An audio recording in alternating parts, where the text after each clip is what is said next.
नमस्कार, मैं हूं आपके साथ अंजना और आप देख रहे हैं खबर आजाद भारत समाचार। आइए बढ़ते हैं आज की बड़ी खबर की ओर। वित्तीय साक्षरता कार्यक्रम का हुआ आयोजन।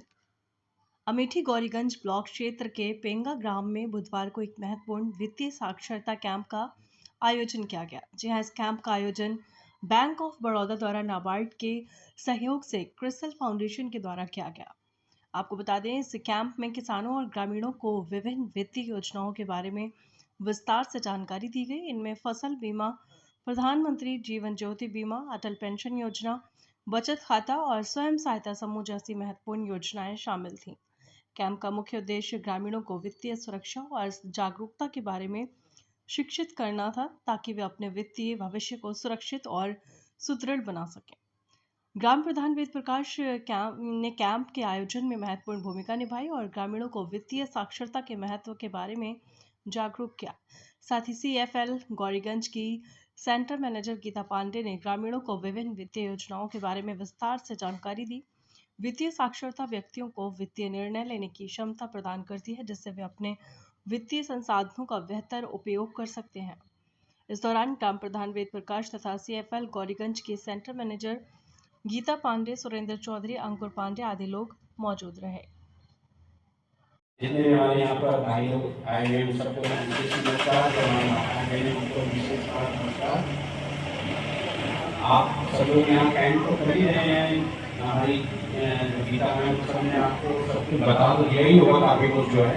मैं फिर से एक बार और छोटी छोटी चीज़ों को बता देता हूँ जो कि बहुत जरूरी है। पहले मैं सबके खाते खुले हुए हैं ना, सब लोगों ने खाते ऐसे खुले हैं।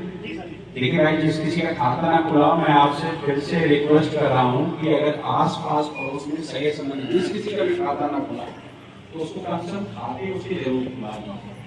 ये देखिए विशेष अभियान चल रहा है, विशेष अभियान। कहीं कोई दिक्कत होती है मेरा नोट करो, मेरे कोई प्रॉब्लम नहीं, मैं बैंक में बोल दूंगा। कहीं कोई दिक्कत अगर होती है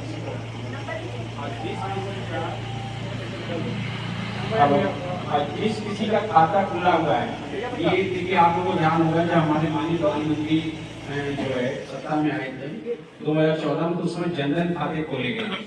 आप सबको ध्यान होगा 2014 में खोले गए थे, 2014-15 में। उन सबका KYC का मतलब जो आपके आधार कार्ड लगा है या पैन कार्ड लगा है या वोटर कार्ड लगा हुआ है, आप उसको जाकर सुरक्षा बीमा अच्छे से समझ में आ गया होगा। इसकी उम्र 18 से 70 साल होती है। इसका प्रीमियम 20 रुपया होता है। इसका बीमा 2 लाख होता है। अगर हमारा शरीर का दोनों अंग कट गया तो हमको 2 लाख रुपया मिलती है। अगर हम एकदम से एक्सीडेंट हो गया तभी 2 लाख मिलती है। इसका पैसा कटने का समय है 1 जून से 31 मई। इस बीच में हमारे खाते में पैसा होना चाहिए। दूसरा बीमा है जीवन ज्योति। अब उसकी उम्र है 18 से 50 साल। समझ रही है बहन? 18 से 50 साल के लोग इसके पात्र हैं। इसका प्रीमियम होता है 436 रुपया और इसका भी बीमा होता है कितना? 2 लाख। अगर मान लीजिए हम ऐसे ही खत्म हो गए, साधारण मौत हो गई, हार्ट अटैक हो गया, सांप काट लिया, बिच्छू मार दिया, पानी में मुड़ गए, करंट मार दिया, या हम ऐसे ही खत्म हो गए, फिर भी सरकार हमें आर्थिक सहायता कर रही है, 2 लाख दे रही है। अब मान लीजिए मेरा पैसा दोनों कट रहा था, 436 भी और 20 भी, चाचा जी 20 भी कट रहा था। अब दोनों मिला के 456 रुपए मेरे खाते से कट रहे थे और मेरा बहुत भयंकर एक्सीडेंट हो गया। अब जो खाते में मेरे नाम नहीं था, इसका यही नियम है, वो हमारे घर वाले बैंक को 3 दिन, मान लीजिए 15 दिन लग जाता है, सारा डॉक्यूमेंट्स लेके क्लेम कर ले। क्लेम करते समय सारा दस्तावेज होना चाहिए, पोस्टमार्टम, पासबुक, जहां पर मृत्यु हुई है, जितना उसमें कागजात लगता है उसको आपको पूरा ले जाके बैंक में जमा करना है और साथ में रिसीविंग भी लेना है और बार-बार मैनेजर साहब से फॉलो करते रहना है। और हम लोग भी हैं साथ में आपकी मदद करने के लिए। अभी की न्यायों में जो 4 लाख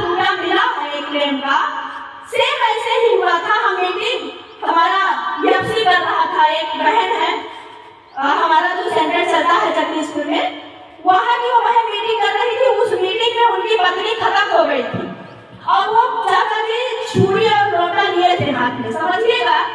और वो जानते रहे थे। वो जब ट्रेनिंग होने लगी तो उन्होंने जब इसके बारे में सुना तो पासबुक लेके आ गए। पासबुक लेके आए तो उनका पत्नी का दोनों हुआ, 436 वाला भी और 20 रुपए वाला भी। उनको बताया गया कि आप ले जाके क्लेम करवा दीजिए, आपको 4 लाख रुपया मिलेगा, क्योंकि आपकी पत्नी के खाते से 456 रुपए कट रहे थे और एक्सीडेंट से खत्म हुई है। वो क्लेम करने के 3-4 दिन बाद मैनेजर साहब से मिलने गए, उन्होंने कहा प्रोसेस में है। फिर 15 दिन बीता, फिर गए, फिर काम नहीं हुआ तो हम लोग भी गए, सर से बात किया। सर से बात करने के जो अपने एनडीएम साहब आ रहे हैं, इनसे जब बात हुई तो 4 लाख की चेक उनके घर पहुंच गए।